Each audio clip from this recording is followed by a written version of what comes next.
Está todo mundo se perguntando nas últimas semanas qual será o futuro dos programadores depois que a inteligência artificial GPT-3 deu as caras por aqui em alguns vídeos no canal do nosso amigo Felipe Deschamps. Aliás, os vídeos dele são interessantes de se ver. Recomendamos fortemente você assistir depois, caso ainda não tenha visto. Acontece que muitos que nos seguem mostraram um certo desânimo em saber que uma inteligência artificial super treinada pode ou poderia fazer o trabalho de um programador. Será que é isso tudo mesmo?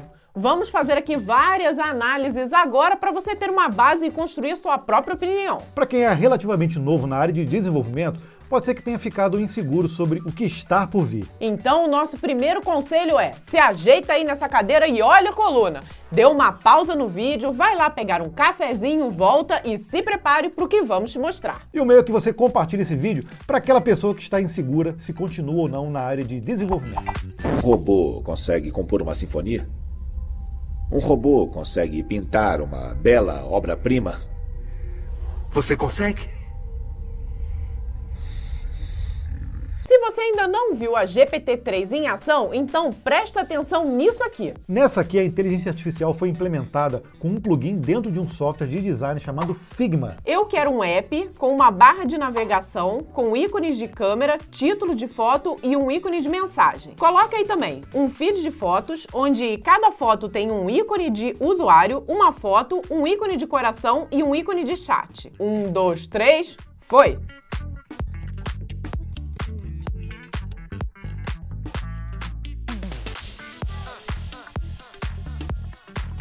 Já tinha visto essa demo? Mas e aí? O que temos aqui? Será um designer de aplicativos que te entrega o que você pede através de uma linguagem natural? Essa é a primeira impressão, não é mesmo? Será que ele é mesmo um designer ou um simples executor de design? A demo realmente ficou bem bonita, aliás, um clone do Instagram praticamente. Mas o trabalho de criação do design foi realmente feito pela IA ou ela só reproduziu um template a partir de um modelo treinado para isso? Pois é, vamos desvendar isso, mas precisamos te mostrar uma outra demonstração. Gere uma query SQL com quantos usuários se cadastraram desde o início de 2020. Uou! Monte agora, então, uma query com a média de influenciadores que cada usuário está inscrito. Uau! Ficou linda essa query. Muito interessante. Inclusive, já existe um produto chamado Chata, que vende exatamente essa solução usando IA. Eles mesmos se intitulam Conversational AI for Database Access, ou inteligência artificial de conversação para acesso a banco de dados. Esse tipo de solução também é muito legal e mostra como os modelos treinados conseguem abstrair soluções de forma muito precisa. Pode deixar que a gente vai mostrar demos mais avançadas durante o vídeo para você ver que a IA não veio para brincar. Por isso é importante você entender até agora como isso está sendo feito e principalmente por quê. GPT-3 é a terceira geração lançada em junho de 2020 de um modelo de inteligência artificial criado pela OpenAI, uma empresa americana fundada em 2015 por Elon Musk, aquele mesmo da Tesla e da SpaceX. Ela tem a missão ousada: garantir que a inteligência artificial beneficie toda a humanidade. A GPT-3 não veio só para criar códigos automaticamente. Inclusive, tem um projeto de IA dele chamado Five, que são bots inteligentes para jogar Dota 2 em modo competitivo contra humanos. Na área de produção musical, eles têm o MuseNet, uma rede neural que consegue compor músicas de até 4 minutos com 10 instrumentos diferentes, combinando estilos de países e artistas, indo de Mozart a Adele. Tem um outro também chamado de Jukebox, lançado agora em 2020, e esse é realmente mind-blowing. Ele consegue gerar áudio de cantores em diversos gêneros e a partir de diversos estilos de artistas diferentes. E o mais incrível, a partir de uma composição já treinada, ele consegue adicionar voz de cantores famosos a partir de uma letra utilizada como entrada.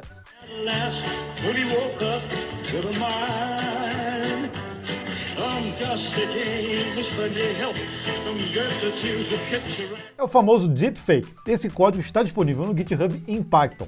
Você mesmo pode baixar, treinar o seu modelo e sair por aí criando as suas músicas. Eu achei incrível os resultados, mesmo ainda sendo meio tosco, o poder disso é grande. Mas ainda não é nenhum Elvis Presley Generator.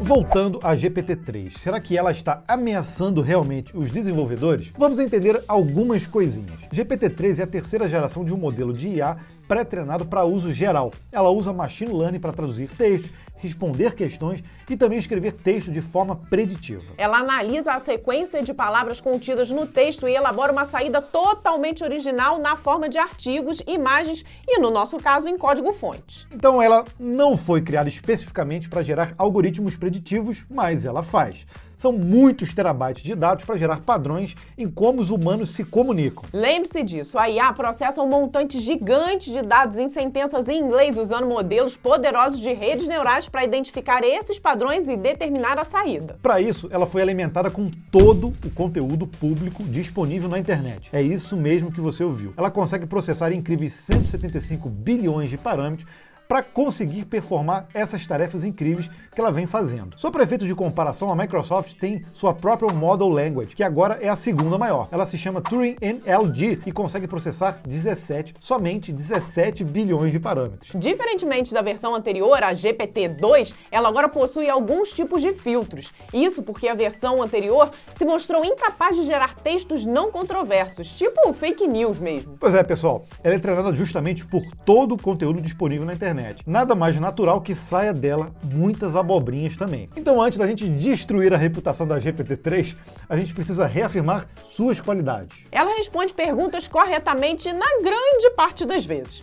Prediz últimas palavras de sentenças reconhecendo o contexto de um parágrafo. Esse é importante. Ela também consegue escolher o melhor final para uma história. Traduz linguagens mais comuns, aplica raciocínio envolvendo senso comum, esse soa até meio perigoso. Também executa aritmética digital com precisão. Esse sim é muito interessante para a nossa área. E finalmente consegue também escrever artigos a partir de um tema usando sentenças que soam exatamente como a de humanos. Esse também me soa bem perigoso, viu? Ainda mais que vivemos numa época de discussões sobre robôs e fake news. Dá para entender até agora porque ela está causando todo esse rebuliço na nossa área. Primeiro porque nós, desenvolvedores, geralmente somos os primeiros a experimentar esse tipo de tecnologia. Imagina se um advogado descobre agora que a GPT-3 poderia elaborar contratos automaticamente para ele. Pode ser que até agora você não tenha visto nada novo sobre o tema, mas calma lá que agora a gente começa a destrinchar melhor como isso pode impactar a nossa realidade. Em um paper publicado em março com muitas análises da GPT-3,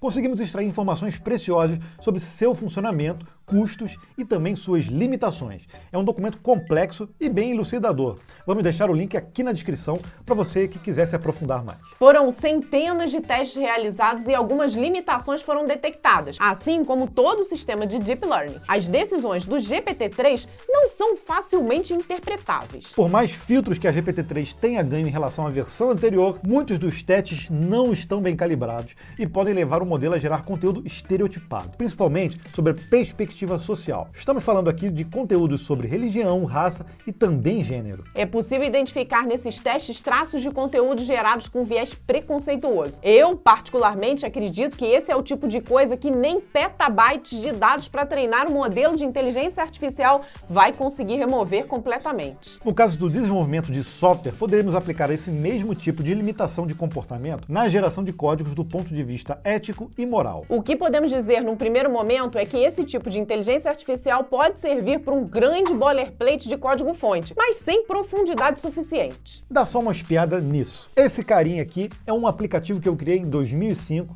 para me ajudar na geração dos meus CRUDs, quando eu trabalhava com ASP3. O processo era simples, bastava eu preencher com o nome da entidade e os atributos e ele me gerava um boilerplate com uma classe ASP, com os métodos e as queries SQL automaticamente para formar um CRUD em uma entidade. Usamos esse gerador durante muitos anos e nos atendia muito bem, principalmente nas áreas administrativas dos sites dos nossos clientes. Muito provavelmente já passamos, sei lá, de mais de 1000 classes geradas a partir dessa ferramenta. E em todas as vezes, veja bem, todas as vezes foi necessário refatorar. Ou seja, ele era um ótimo gerador de código, mas não servia para nada quando esse mesmo código precisava evoluir. A gente costuma criar ferramentas assim para nos ajudar o tempo todo no nosso trabalho. Inclusive, já mostramos algumas aqui no canal. Eu sei que o nosso gerador de classes não tem nenhuma IA embutida e muito menos 175 bilhões de parâmetros. Mas o ponto aqui é que com inteligência artificial ou não, esse tipo de gerador vai servir apenas para um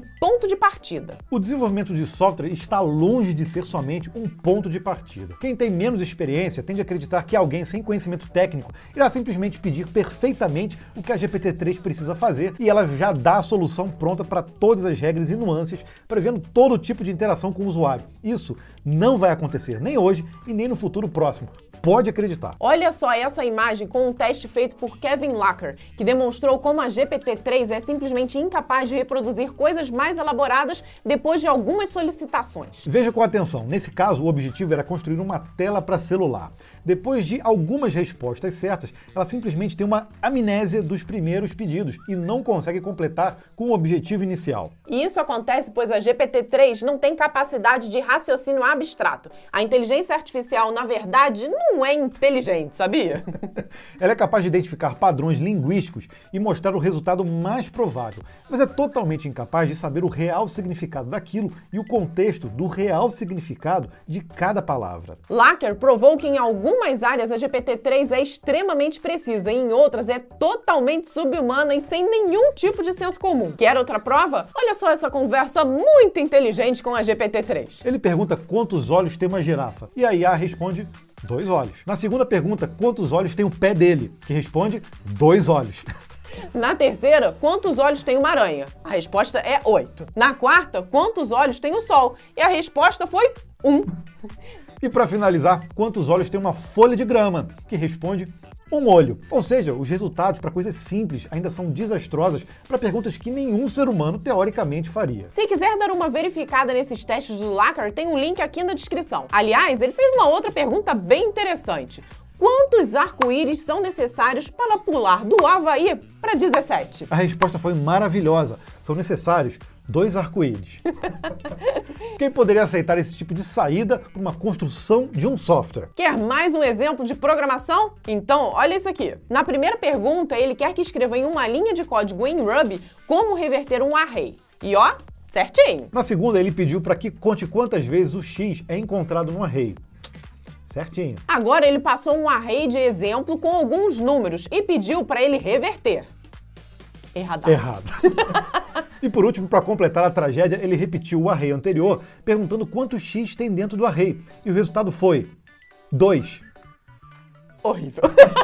Ele conclui então que um corolário do GPT-3 geralmente acha mais fácil escrever código do que resolver o problema usando uma entrada de exemplo. A IA é incapaz de avaliar perguntas que não fazem sentido e muito menos responder "eu não sei". No desenvolvimento de software, as especificações do que um cliente necessita, em 90% dos casos, praticamente, está desalinhado com a sua própria expectativa. As limitações e capacidades técnicas são definidas estritamente pelos aspectos técnicos. Um usuário ou cliente, sem esse tipo de conhecimento, não vai conseguir levantar os requisitos de um software só sabendo escrever em inglês. Além do que, seria necessário aprender a depurar as frases em inglês para que a GPT-3 entendesse e não necessariamente de acordo com o que você realmente quis dizer. Afinal, palavras até sentenças têm significados diferentes com base no contexto. A solução, então, poderia ser criar uma versão simplificada do inglês que facilitasse a entrada de instruções ao GPT-3, ou seja, uma nova linguagem de programação. Só de curiosidade, COBOL foi criada para justamente ser amigável para os não programadores, usando palavras em inglês e sintaxe mais simples para que todos entendessem. No fim das contas, acabou sendo uma linguagem de programação de alto nível, mas ainda assim uma linguagem de programação. Afinal de contas, aprender um idioma lógico é mais fácil do que aprender inglês. O que queremos dizer é que não só a codificação, mas especialmente a especificação, é um trabalho intelectual que está muito além da geração de códigos a partir de um modelo inteligente. Vide a prova que mostramos agorinha de que elas são super limitadas. Como diria o grande Paulo Silveira, CEO da Alura, você não é pago para escrever códigos. Você acredita mesmo que uma inteligência artificial que tem amnésia após 10 interações, que no nosso caso seriam aí as especificações do sistema, conseguiria fazer algo que realmente vá para a produção, mesmo tendo todo o conteúdo público da internet alimentado no seu modelo? É como se você pedisse para a inteligência artificial criar uma planta baixa para sua casa e depois de alguns pedidos, como um jardim, uma piscina ou até uma janela nova, ela simplesmente não sabe mais que você queria uma casa. No vídeo do Deschamps, ele chama atenção que todas as profissões serão afetadas pelo poder da GPT-3. A gente acredita nisso também, mas para trazer mais produtividade e agilidade, não para extinguir uma profissão simplesmente. Pense só numa questão mais ética. A gente citou antes, na área de direito, como uma IA dessa ajudaria na produção de documentos, interpretando inclusive qual poderia ser o objetivo de uma cláusula em um contrato. Agora imagine esse mesmo modelo preditivo dispositivo alimentado com processos penais sendo utilizado para julgar e dar sentenças na justiça. Podemos até ver isso um dia acontecendo, né? Mas eu não acredito que o papel do juiz, nesse caso, deixará de existir. Chegou o momento da gente levantar alguns números interessantes. Você sabia que para conseguir treinar esse modelo que está aí hoje na GPT-3, foram gastos mais de 12 milhões de dólares? Obviamente, a OpenAI quer fazer dinheiro com essa IA e não tem nenhuma dúvida de que ela vai conseguir. Lembrando que para treinar um modelo como o da GPT-3 através do Deep Learning, tem um custo computacional gigante. E é aí que entra outro questionamento. Quanto isso tudo custa? E a resposta é muito caro. Tão caro que, muito provavelmente, os únicos aptos a ter bala na agulha para custear o uso em larga escala desse tipo de tecnologia serão países e grandes corporações multinacionais. Mas eles dizem que não, que o custo gigante de milhares de petaflops dia de computação foi durante o pré-treinamento do modelo e que o processamento tem um custo bem menor. Ou seja, consumir somente 200 vezes mais o preço do GPT-2, que precisou somente de dezenas de petaflops dia de TPU. Então, apesar das demos que estamos vendo aí, será complicado nesse momento liberar geral e colocar, por exemplo, a GPT-3 em uma extensão gratuita no VS Code. Me arrisco a dizer que só com a engenharia neuromórfica é que realmente teremos grandes avanços com as IAs. Lembrando que já existem extensões que usam machine learning para o IntelliSense do código lá no VS Code, como o Tab9, que é bem interessante, inclusive. Se vocês quiserem que a gente faça um vídeo no canal especificamente sobre essa extensão, é só pedir aqui nos comentários. Mas afinal de contas, nós programadores vamos desaparecer? A minha resposta final é não. E não tem nada de protecionismo ou algo do gênero. Eu quero é mais usar IAs nas minhas aplicações e nas ferramentas que uso para desenvolver. No final das contas, é isso, uma ferramenta. Temos tanta certeza disso que estamos aqui, levantando a bola da programação no YouTube desde 2016. Se você é inscrito aqui no canal, já sabe muito bem para onde nossa programação está caminhando neste mundo que é cada vez mais digital. Vou repetir o que disse lá no Twitter esses dias. A tecnologia é imparável, sempre foi e continuará sendo. E eu não estou falando especificamente de computadores ou sistemas, estou falando de tecnologia, aquela mesma que nos trouxe a energia elétrica, a lâmpada e o telefone. Bem como o Deschamps concluiu no vídeo dele, a utilização desse tipo de tecnologia vai ser incrível para a prototipação. Isso vai aprimorar demais o trabalho de levantamento junto ao cliente, tanto para quem trabalha com front quanto com back-end. Aquele ruído de comunicação, ou gap, como nós chamamos, vai diminuir bastante. Nós seremos capazes de desenvolver mais rápido, entregando mais valor. Nada muito diferente do que as tecnologias de Machine Learning, Deep Learning, por exemplo, já estão fazendo em áreas como varejo e finanças. Por isso, agregar não significa substituir. Afinal de contas, todas as profissões vão ser impactadas pela tecnologia, incluindo a nossa. Pensa bem, como seria no mundo real atualmente se você não pudesse mais usar a sua IDE e frameworks favoritos?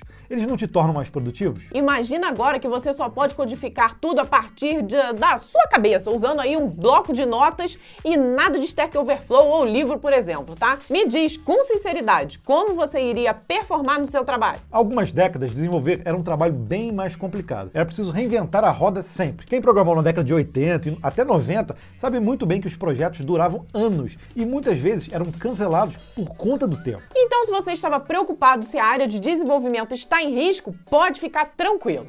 A inteligência artificial, como o GPT-3, está aí para nos servir como uma ferramenta e é só isso que ela vai ser, somente isso. Tudo que for repetitivo da nossa atividade tende a ser automatizado, restando então a parte intelectual e criativa. E isso as IAs estão bem longe de conseguir fazer. Por mais que a GPT-3 seja impressionante em alguns aspectos, nós temos que ter a habilidade de enxergar onde ela realmente vai poder ser útil para nós, incluindo o uso em produtos reais. E para passar a régua no assunto, nada melhor do que terminar com uma afirmação do próprio CEO da OpenAI, Sam Altman, no Twitter em 19 de junho de 2020. A GPT-3 possui sérias fraquezas e às vezes comete erros muito bobos. A inteligência artificial vai mudar o mundo, mas a GPT-3 é apenas um vislumbre muito cedo. Ainda temos muito a descobrir. E espero que você tenha curtido esse conteúdo. Deixa aqui pra gente a sua opinião mais sincera sobre o nosso futuro e o futuro das inteligências artificiais. A gente gosta muito de ouvir a sua opinião. Não deixe de compartilhar esse vídeo com aquela pessoa que está insegura sobre se continua ou não na área de desenvolvimento de software. Combinado? Até a próxima! Tchau! Tchau! Vamos tentar uma coisinha aqui que o Bruno Germano disse pra gente fazer.